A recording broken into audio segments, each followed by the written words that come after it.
Are we both well lit? I think we're well lit. Well enough. Well enough, anyways. Yes, I'm ready. You ready? Yeah, I just have no idea how to open this up. Hey everyone, it's Brent. And I'm Shu.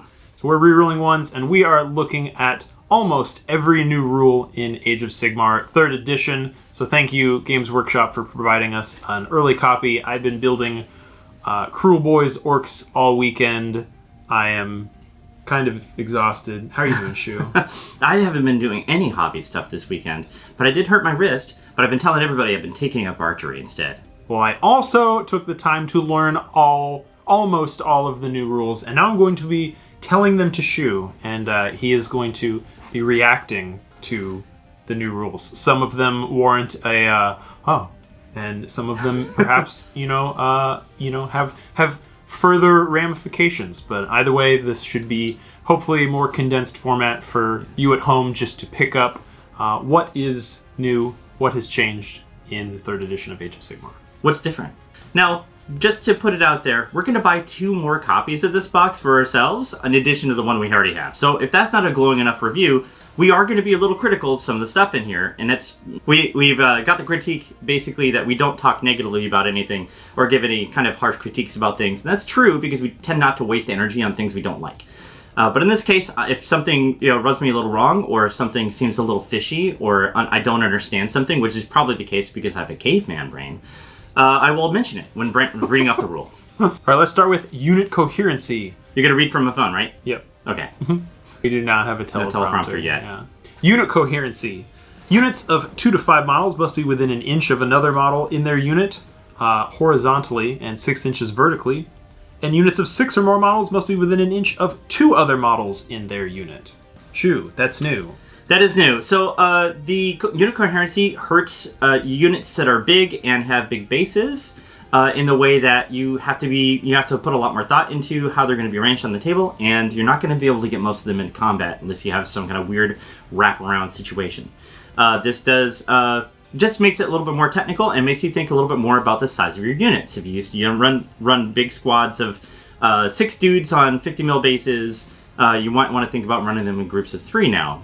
Also, what else is weird about this one? Oh, terrain makers. This is important for you because understanding how Age of Sigmar measures movement and unit coherency, having the terrain pieces a certain height, this actually matters now. So make sure that you make it easy for players who are going to be measuring vertical movement and horizontal movement as well. So just keep that in mind.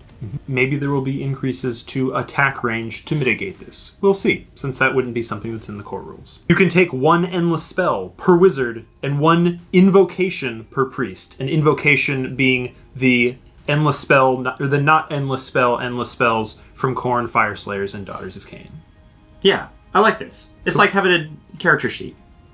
They get 1 specific thing. That's cool. The priority roll is different, sort of. Make a priority roll in the first battle round. The winner chooses who goes first. Ties are broken by whoever finished deploying their army first. And so reading the end of the book, you're like, oh, what? They did that? But then a little bit of a flash forward in the book. When you are choosing what type of game that you're going to play, you might play from a battle pack. So in this case, the matched play battle pack... I sneezed. The match play battle pack Contest of Generals, which is definitely our standard version of match play that we're familiar with, does not use that rule. Whoever deployed their models on the board gets to choose, or whoever deployed their models on the board first gets to choose who goes first. Yeah, I'm okay with this. There's basically no changes here, really, if you're going to continue playing match play. But us Path to Glory morons, we get something new and something that I wanted. Yeah. It's not okay to say morons about stuff, by the way. It's Path to Glory idiots. That's what we prefer. After determining who will take the first turn, the player going first receives 1 command point, and the player going second receives 2 command points. I feel like that's overloaded. The end. It's like really beneficial to go second now. Do you make them move up the board? Do you get a response to everything they do? You actually kind of don't want to go first now, unless you know you can nail an apple strike. It's kind of no reason. Play for that double turn. It matters less later in the game. Command abilities must be issued by a model, and a unit must receive the command. Each command ability can only be issued once per phase, a model can only issue one command per phase, and a unit can only receive one command per phase. All the generic command abilities in the book use these rules. I love it. Also, there are exceptions to some of these rules, which will be noted in the war scrolls of the models that can accept these rules. As far as these generic command abilities go, they can be issued by a unit champion to their own unit. Heroes can issue them to units wholly within 12, and generals and totems can issue them to units wholly within 18 inches. Yep. I love that unit champions are more relevant than just an extra attack or an extra wound in the case of Blight Kings. Next one. At the start of the hero phase, each player receives a command point if their general is on the battlefield. And I did note at the start of each hero phase, so everyone gets one if your general's not dead. Yeah, I love it. More command points. More toys to play with. Mm-hmm. It was always a feel bad when you had like cool things you could do, but you ran out of gas. At the start of the hero phase, each player chooses one hero to make a heroic action. The player whose turn it is chooses theirs first. You get 4 options. 1. Heroic leadership. Roll a dice and add 2 to the roll if your general is dead. On a 4+, you get a command point only that hero can spend during that turn. 2. Heroic willpower. Pick a hero that isn't a wizard. They can unbind a spell or dispel an endless spell. 3. Their finest hour. Add 1 to wound and save rolls until the end of the turn. The same hero can't use this heroic action more than once in a battle. And 4, the last one, heroic recovery. Roll 2d6. If the roll is less than the hero's bravery, heal d3 wounds. If the roll is equal, heal 1 wound. Love all of it. More gas in the tank. That's the gas we're talking about. I do want to talk about how much I love their finest hour, which is supposed to be, the epic moment of this hero getting +1 to wound, +1 to save. And I guarantee that Shu is going to have the first worst their finest hour where his buffed up hero slips on a banana peel and dies. Yes. There's a new hero phase command ability called Rally. At the start of the hero phase, pick a unit more than 3 inches from enemy units, and roll a dice for each slain model. For each 6, a model comes back. I love it. That's great. That's really cool. Everyone can bring stuff back. Mm-hmm. And related to that, there are now codified rules for when you return slain models. You add them one at a time within 1 inch of a model from their unit that was not returned to the unit earlier that phase, and can only be placed within 3 inches of an enemy unit if their unit already was within 3 inches of them. Ah, so maybe you can't bring stuff back. Maybe. I'm saying you could, but you at least can't, make a big, You can't keep conga lining them away from the combat. Yeah. You gotta put them all close, and if your unit is surrounded, they're probably screwed and not coming back. Correct. When you retreat, you cannot add a run roll. Well, that always narratively bugged me, that you can't run when retreating, because that's, what retreating is. But in Age of Sigmar, you can actually retreat further into the battlefield, onto objectives, and that kind of thing. I don't know if that's just, more of a tactical withdrawal than a, than a retreat, but... The movement phase command ability at the double, when you turn a dice or a run roll into a 6, has now been replaced with, after you say that a unit will run, that unit can receive this command. Don't make a run roll and add 6 inches to their move. They do count as having ran now. Yep. So you can't just roll the dice and see if you want to do it now.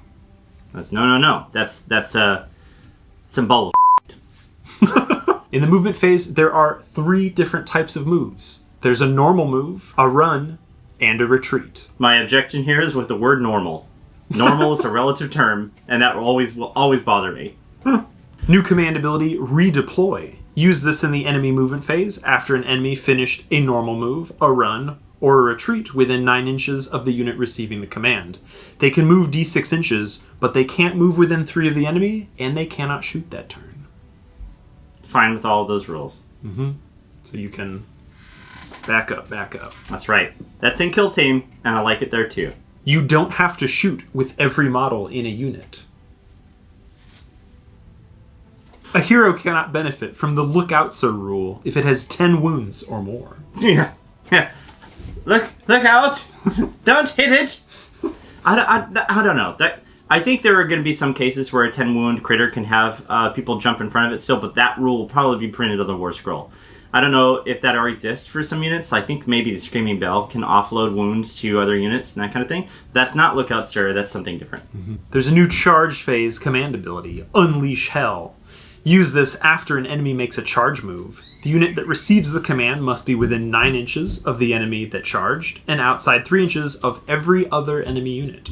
If you have a shooting attack, you can shoot at that unit that charged, but take a -1 penalty to hit. Oh, that's cool. You're going to clap back. Is there any minuses to the shooting ability?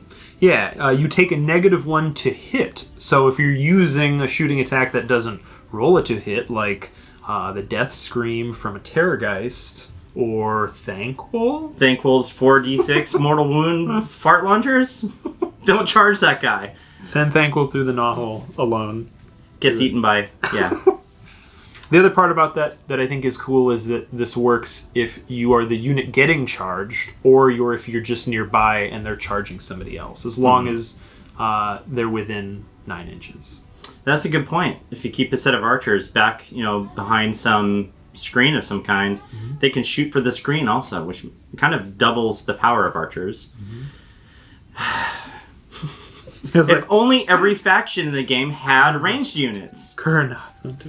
Pile-in moves must finish no further from the nearest enemy unit. Not model. That's a good thing. That is a good thing. I think it's a good thing. It's an improvement. There's still a part of Pile-in that I just now have accepted is a built-in feature, since in this case it's still nearest enemy unit. If the nearest enemy unit is one that you're not actually fighting, maybe that you have a larger unit, you still could get stuck. That could happen before, and that was kind of frustrating, but at this point I will accept that means that it is a tactical move to move a unit perhaps nearby to distract them, and then maybe this model doesn't want to turn their back on them to concentrate on this other unit that the rest of their comrades are fighting. Yeah, that's some 3D chess level stuff, and I hate it. It's easy enough to fix just by saying the unit you're in combat with. They've had 3 editions to try to correct for this, and it's still a mess. Get it together. It's gradual improvements. I will take the gradual improvement and happily continue to play 3rd edition, but that is still a messy and kind of, frankly, dumb rule. Strikes first and strikes last abilities do not happen at the start and the end of the combat phase. First, use all start of the combat phase abilities. Then, the strikes first units attack, starting with the player whose turn it is, and then alternating between players. Then, you do all of your regular combat. Then, the strikes last units attack, starting with the player whose turn it is, and then alternating between players. Then, you use end of the combat phase abilities. Okay, so this is something that it's phases, right? The game is already divided. The turn is divided into phases. And now the phases are divided into phases, invisibly. There's beginning phase and end phase. And everything that happens in the middle is defined by what is not defined by. Basically, it's not a beginning or an end. You must use it in the middle. And if you use one of those out of sequence, it opens you up for an opponent to go, you've already used your end of phase ability, so you can't do this, blah, blah, blah, blah, blah. It is weird. It is needless. And so, as far as I can tell, maybe there are rules on War Scrolls that will eventually take advantage of, they did this thing, so you have to pay attention to the end of phase, so you can do this thing as a, I gotcha, karate end of phase kind of response. But for me, this seems like it is pointlessly fiddly and very easy to forget. As it is, for me, it's hero phase and then shooting phase. Your opponent doesn't really do much in between those two things. So maybe, merge those phases together. I don't know, simplify the game. That's just me disliking the fact that there's an invisible layer of phases inside of the phase cake that you have to pay attention to. And that's probably something that a lot of people are going to screw up. The phase cake. It is a phase cake. Make a sequence inside of the phases that is a rigorous thing. Okay, we are now mid-sequence. Make it something that every player understands. 2 hit rolls and 2 wound rolls cannot be modified by more than +1 or -1. I love that. I love that. Save rolls cannot be modified by more than +1. Attack command abilities. All-out attack is now when a unit is selected to attack, add +1 to hit until the end of the phase. This could be a shooting attack or a close combat attack. Volley fire is gone. I'm okay with that. So again, that when this unit is selected to attack, to me is so much more intuitive than, as you were saying, do old all-out assault at the start of the combat phase, you will re-roll 1s to hit much later in the phase if you don't attack immediately. There's a chance to forget that. Now this is, I'm attacking right now. I want this buff right now. A+, good rules writing right there. All-out defense is now, when a unit is selected to be attacked, add +1 to save rolls until the end of the phase. Same thing, good rules writing, A+. Again, what you were talking about, not being predictive of, am I going to be shot at this turn? No, you know that you're getting shot at because someone just told you. Yeah, it's silly. Like, somebody could put down a unit and then suddenly start shooting with them. Like, Stormcast's really good at that. You can't anticipate if your dudes are going to get shot at before the models are on the table. Like, just, let players activate the abilities and response, call and response. Don't make them do it, like, 3 phases in advance. 3 invisible phases in advance. Negate wounds abilities are now called wards. That's fine. Call back. Hey, what's up, Agents Sigmar? It's me, Warhammer Fantasy Battle. Yeah, no, it's good. We're good. We're good. Like, 9th Age is fine. Anyways, ward. Yeah, do it. Cool, bye. It's named after Matt Ward. Do we need to restart recording? Yeah, we should do that. Get your shit together, Brent. Okay. You ready? I'm ready. Units do not get +1 bravery in the Battle Shock phase for every 10 models in the unit. Well, good and bad.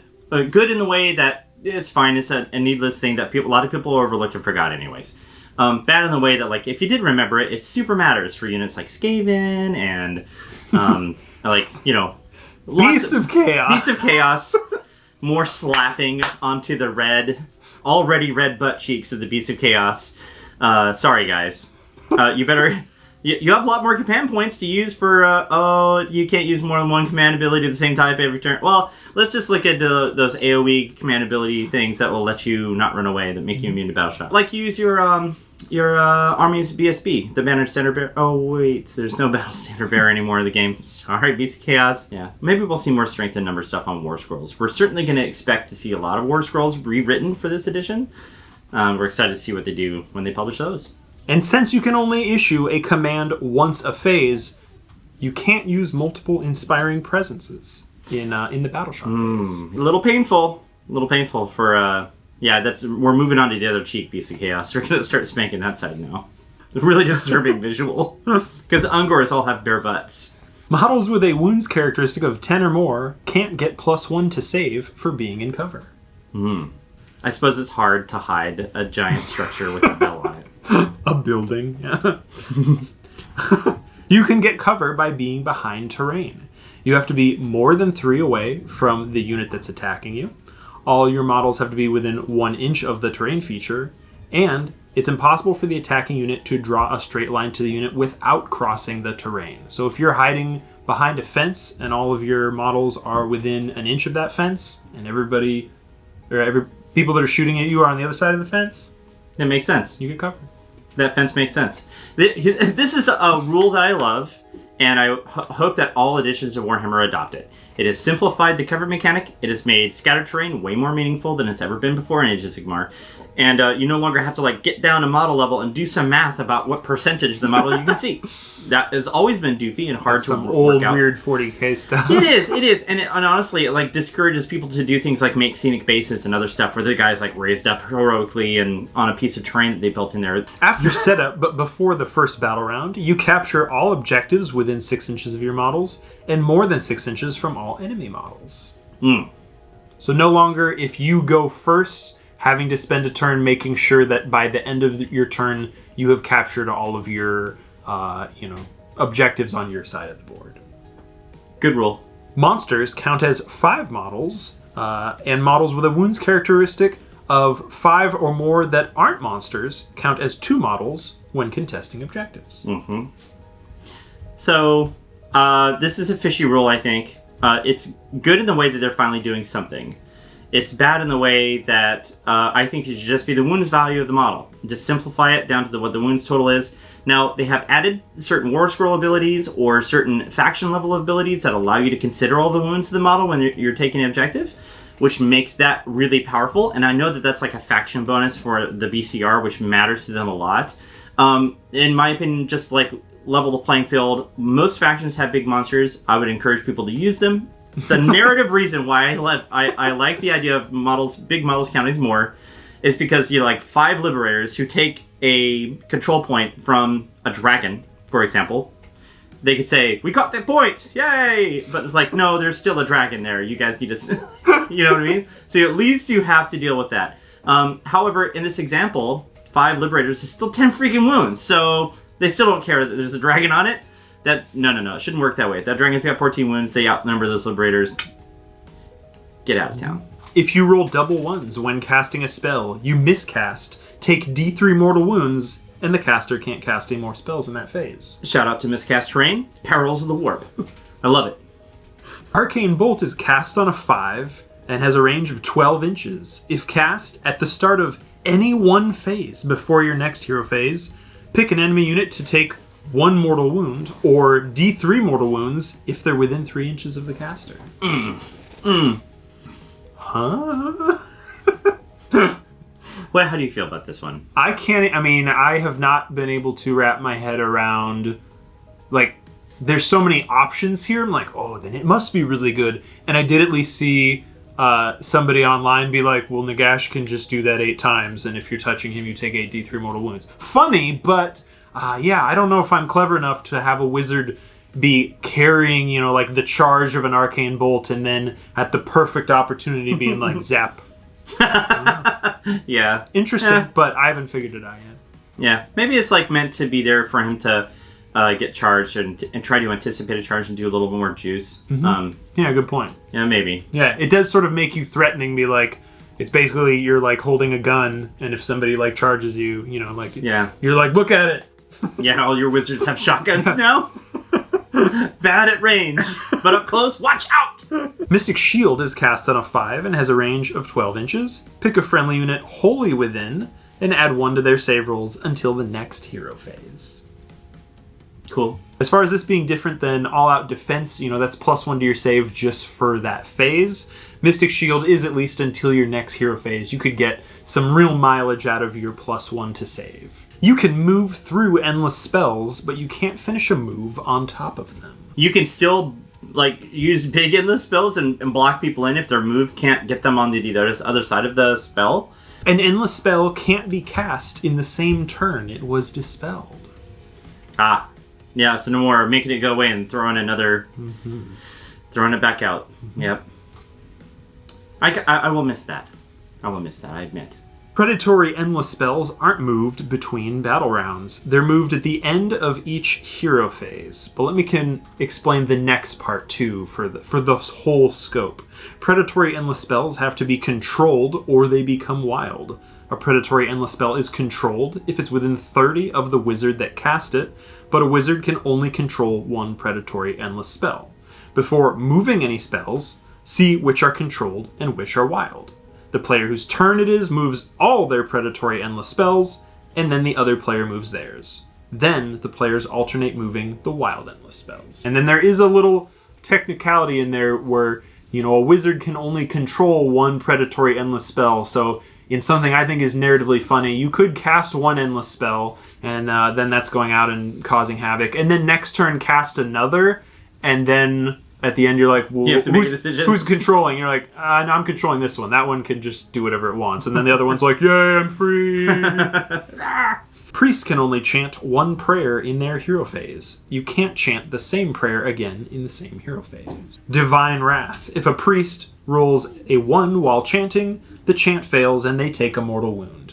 Daughters of Cain have this ability. Now they are not the only faction whose god hates them. That's right. Perils of the Warp. Yet again. All priests know 2 new generic prayers. Bless is an answer value of 4 and a range of 12. Pick a unit wholly within, and they get a 6+ ward until your next hero phase. The other prayer is Smite. It has an answer value of 2 and a range of 48 inches. You pick an enemy priest you can see. They take 1 mortal wound. Or if the chanting roll was a 6 or more, they take D3 mortal wounds. My god is better than your god. Invocations, again the not endless spells for Khorne, Daughters of Cain, and Fireslayers, can be banished by a priest within 48 inches at the start of the hero phase instead of chanting a prayer. If the roll is higher than the answer value, remove it from play, and an invocation can't be summoned in the same turn it was banished. If I had to nitpick this one, I would say that not every faction has priests. So if you're going up against somebody with a lot of priests, like Horn, and you don't have any priests, they get all their toys, and you don't get to do anything about it. So anything a player can't respond to is bad. This is at least better than it was before, because there was no way to get rid of these at all. Now this is at least available to priests, but like you said, where the priests at? Monstrous Rampage. At the end of the charge phase, each player's monsters can do a Monstrous Rampage. You can't use the same Monstrous Rampage more than once a phase. There are 4 of them, so at the most, 4 of your monsters get to do one of these, and the player whose turn it is gets to do all of their Monstrous Rampages first, before the other player. They are Roar, pick an enemy unit within 3 inches. On a 3+, they can't receive or issue commands in the next combat phase. Stomp, pick an enemy unit within 3 inches. On a 2+, they take D3 mortal wounds. Titanic Duel, pick an enemy monster within 3 inches, add +1 to hit when your monster attacks that monster. And Smash to Rubble, pick one faction terrain feature within 3 inches. On a 3+, it loses all the abilities on its War Scroll. It's really its like own monster phase, because both players get to do their monster abilities. So that's what we're gonna call it. Call it monster phase. Yeah. Once we get to the end of the chart, because what else happens in the end of nothing important. It's the monster phase. That's right. If you have a save characteristic of dash, you must roll a 7 to pass the save. So in this case, if you roll a 6 to save and you have a +1, that's the only way the zombies could pass their save. A unit's size can be increased by reinforcing it. A reinforced unit has twice the number of models in it. A battle line unit can be reinforced twice and has 3 times as many models in it. Units that are single cannot be reinforced. Other note here, battle packs like Contest of Generals that we mentioned have a limit on how many times your units can be reinforced. This is a pretty big change, and it's very meaningful in terms of how you build your armies, and it has changed some people's army loadouts for the worst. Age of Sigmar, when it first came out, had a commitment of take it what you want, kind of, there's no limit to monsters or elites or heroes or whatever, and they've slowly, over the last 5 years, been walking that back. So they're getting us to a point where Games Workshop is really guiding us and coaching us on how to make our armies, and they want us to make it a certain way, in order for the game to play right and have the right amount of timing, the tempo, and that kind of stuff. It messes with people's hobbies in a bad way if they build an army and it's beautiful and they work really hard on it, and then suddenly the rules come out and say, you can't have fun with this anymore, you have to do it differently. And I think that while getting permission to do something fun is stupid, people like structure, and they depend on game designers for that structure. We'll definitely have to see in the General's Handbook how the unit sizes have changed. Yeah, unit size unit size changes will definitely matter. We've already seen that unit size changes have happened for skeletons and for zombies. So that came out with SBGL, the Soulblight Gravelord's book, and is probably written with 3.0 in mind. There's 2 types of battalions: War Scroll battalions and Core battalions. The battle pack. The battle pack you're playing determines which battalions can be used. Contest of Generals, again, only allows the use of Core battalions. No points are mentioned, so they might be free, as Shu pointed out. But wait for the General's Handbook 2021. We'll see. The key complaint I've seen is the flavor for my army that made it unique is going away. I disagree with that notion only by the point that some of those War Scroll battalions were just straight up broken. They made you too powerful. They were cool narratively speaking, but like those things were really difficult to respond for a faction that didn't have really cool battalions that way. So now everybody gets the same thing. Everybody can respond to it. So if you're playing a faction like Cities of Sigmar, or Stormcast Eternals, or Lumineth Realm Lords, you now have a lot of units to choose from, and so you can make the same battalion out of a variety of different units, and that's up to your choice to do that. So to me, that means that you actually have a lot more uncapped. I think this is actually a hidden bonus for us that is going to make the game A, more balanced, and B, we're going to see some really creative armies. Like, it's going to be a while before players kind of unlock what that means and have like the most optimal unit choices for every army out there. There's some really good choices now based on War Scroll battalions, and I'm happy to see that go away. I've moved over to the book, and I'm not going to go over all of the core battalions. There are 6 of them, but I wanted to go over some of the abilities that you can get from those core battalions. And I want to mention that only one of them gives you the ability one-drop deployment. I mean, what I would say, it's similar to what War Scroll battalions are now. You just have to take out that you're not guaranteed a free command point from it. You're not guaranteed a free magical artifact from it. And you're not guaranteed to be able to deploy, single drop the whole battalion. All of those abilities exist, but they are spread out throughout the core battalions, and there's a few more new ones in there as well. Mm-hmm.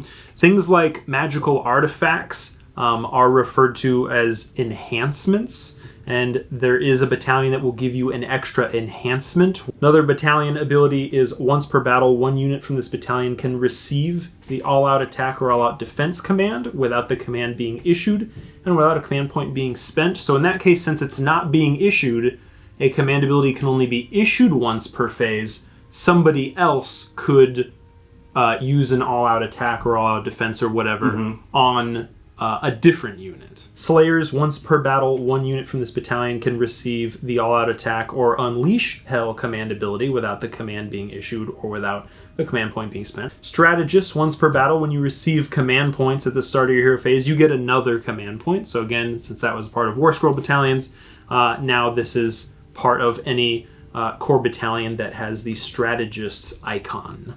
And then Swift, once per battle, one unit from this battalion can receive the at the double or forward to victory commands without the command being issued and without a command point being spent.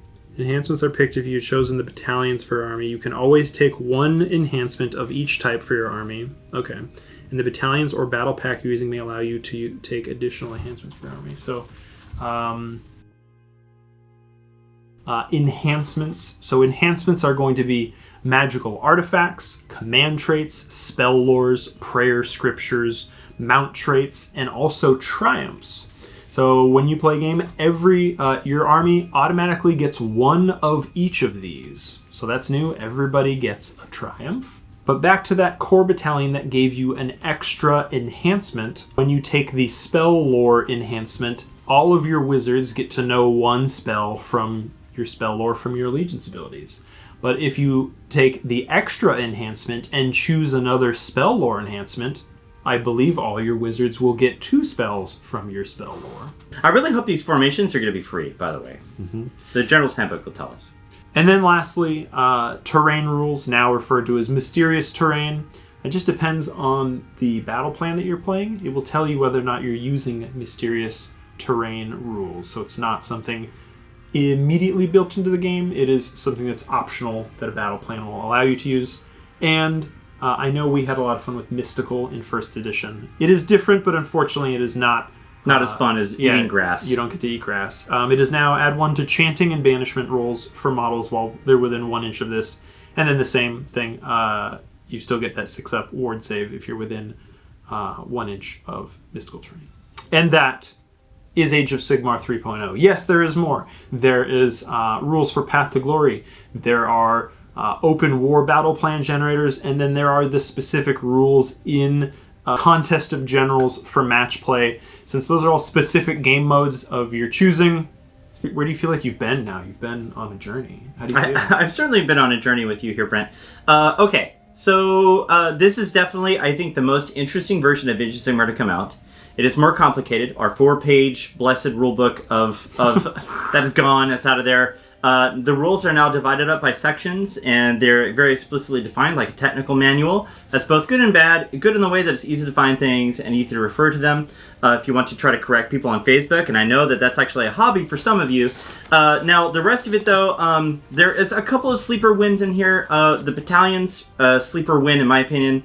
Another thing that they brought back is terrain rules. So some of the battle packs will have, not sponsored by Dr. Pepper. Some of the battle packs will have scenarios for how to set up the table based on their point size. And it's okay. We're not a show on HBO. So. Oh, okay. Yeah, we don't. I don't.